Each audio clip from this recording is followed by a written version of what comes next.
Ini adalah virtual reality, di mana penggunanya akan masuk ke dalam sebuah dunia virtual yang benar-benar berbeda dengan dunia nyata.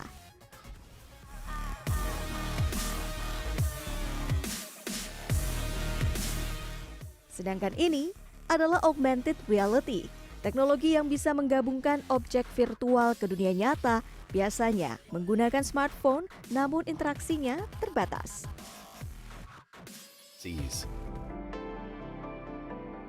Welcome to Altura's immersive step-by-step training for an engine actuator repair.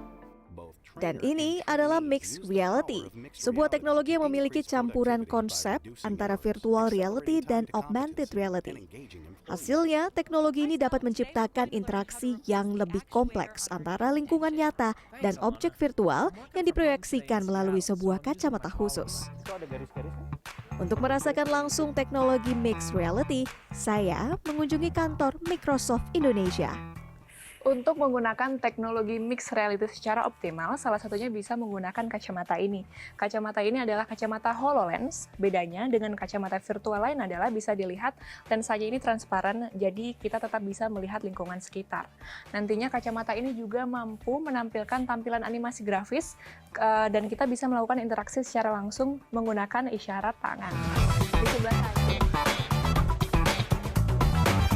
Ketika pertama kali memakai HoloLens, beberapa menu virtual muncul di mata saya.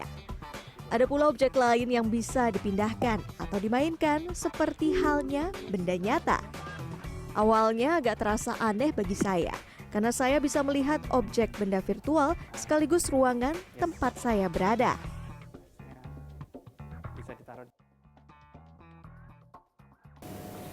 Mas, ada tips-tipsnya nggak sih Mas, cara gerakin operate kursornya tuh gimana? Saya soalnya tadi nggak kena-kena mau mencet-mencet sama ngambil barang. Ya, jadi sebenarnya untuk melakukan operasional menggunakan HoloLens ini kita cuma cukup menggunakan tangan kita gitu ya. Dengan 10 jari kita bisa pegang objek tersebut gitu ya.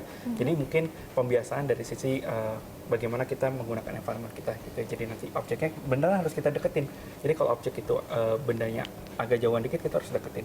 Jadi benda hologram itu memang dia attach dengan apa yang ada di dunia nyata positioningnya.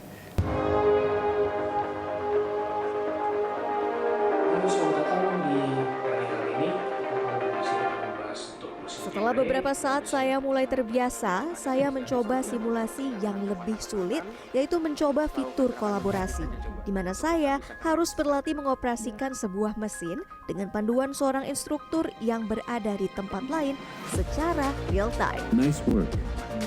Step 3. Lalu, bagaimana teknologi mixed reality ini bisa dijalankan? Jadi ketika kita bawa teknologinya itu bisa beragam, dari mulai HoloLens untuk kacamata tadi, menggunakan smartphone, menggunakan tablet atau PC, bahkan menggunakan beberapa device seperti drone. Jadi tergantung bagaimana skenario bisnis yang akan kita bangun bersama. Dan itu tidak hanya terbatas pada device, tapi juga terhadap teknologi yang membantu di belakangnya. Baik itu teknologi AI, cloud, dan platform untuk virtual reality tadi, dan mixed reality. Di Indonesia, teknologi mixed reality telah dimanfaatkan oleh beberapa industri seperti manufaktur, perhubungan, dan juga perbankan. Biasanya dalam hal pelatihan karyawan dan perawatan peralatan. Menurut Daniel Andrew, co-founder perusahaan yang menyediakan layanan mixed reality, adopsi teknologi mixed reality menunjukkan peningkatan setiap tahun. Meski demikian, sebagai teknologi baru, tentu masih ada beberapa kekurangan. Klien pertama kita adalah PT Solusi Bangun Indonesia, Holcim, dan grup semen lainnya itu. Mereka punya 4 pabrik. Kita implementasi untuk 4 pabrik lintas pulau di Indonesia. Sejauh ini salah satu feedback yang perlu enhancement adalah di level hardware-nya sendiri, level device. Karena untuk saat ini penggunaan maksimum itu kurang lebih sekitar 1 jam lah untuk mereka melakukan remote maintenance, kurang lebih seperti itu. Pada acara pameran teknologi Consumer Electronics Show 2023 di Las Vegas, Amerika, awal Januari lalu, teknologi imersif menjadi salah satu teknologi yang paling menonjol. Beberapa produsen kacamata imersif memperkenalkan produk terbarunya. Bahkan, sebuah startup dari Eropa menciptakan sebuah kacamata virtual reality yang bisa mengeluarkan aroma. Lantas, apakah ini artinya tren teknologi mixed reality akan booming di tahun ini? Kalau saya ngelihat sebenarnya selain gaming gitu, tapi masa depan cukup besar di mixed reality itu kan ada di industri ya, di manufacturing, di riset, di industri lah ya. Bahkan juga mungkin di real estate, karena kan ini bisa gabungin dua dunia itu ya.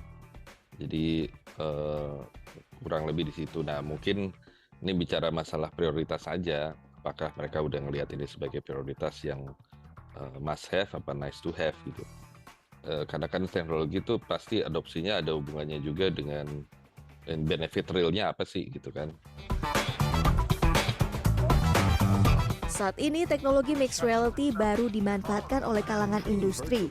Namun, tidak menutup kemungkinan di masa mendatang setiap orang dapat menggunakannya. Tim Liputan CNN Indonesia, Jakarta. Welcome